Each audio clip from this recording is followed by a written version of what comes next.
తర్వాత చూడండి fifth question అండి. In the following number sequence how many such even numbers are there which are exactly divisible by its preceding number.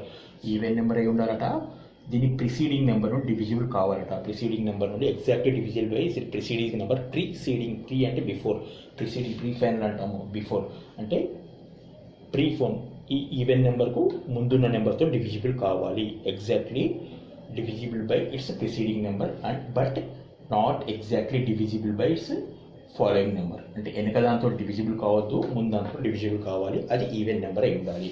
First even number ఏంటి? Even నెంబర్లు అంటే ఏంటంటే even numbers అంటే even. Even అంటే ఉన్నాయి 1 2 3 4 4 వస్తుంది ఇట్లా. అంటే 2 4 6 8.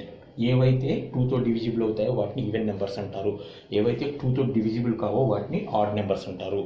ఇక్కడ 2 4 6 8 అనేది ఈవెన్ నెంబర్స్ అండి. ఇక్కడ తీసుకుంటే ఫస్ట్ ఇక్కడ ఏంటంటే 8 తీసుకున్నాను. 8కు ముందు నెంబర్తో డివిజిబుల్ కావాలి. అది అవుతుందా?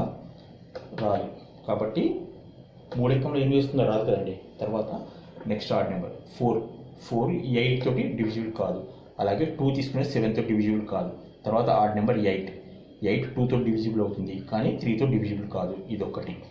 ఓకేనండి.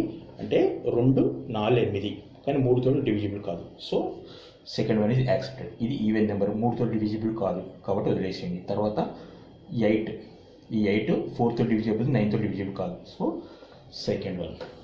తర్వాత ఇక్కడ తీసుకున్నాం మళ్ళీ ఇంకో ఈవెన్ నెంబరు 4 9తో డివిజిబుల్ కాదు కాబట్టి వదిలేసేయండి. 2 4తో డివిజిబుల్ కాదు, వదిలేసేయండి. తర్వాత 8 5తో డివిజిబుల్ కాదు. ఎన్ని వచ్చాయండి? 1 2 only 2. This is the answer. అర్థమైంది కానీ ఇక్కడ. కాకపోతే మళ్ళీ ఇంకోసారి రిమైండ్ చేసుకొని చూసుకోండి. చాలా ఇంపార్టెంట్ అండి ఈ మోడల్. దీంతో ఈ మోడల్ క్వశ్చన్స్ అన్ని కూడా క్లియర్ అయిపోయాయి.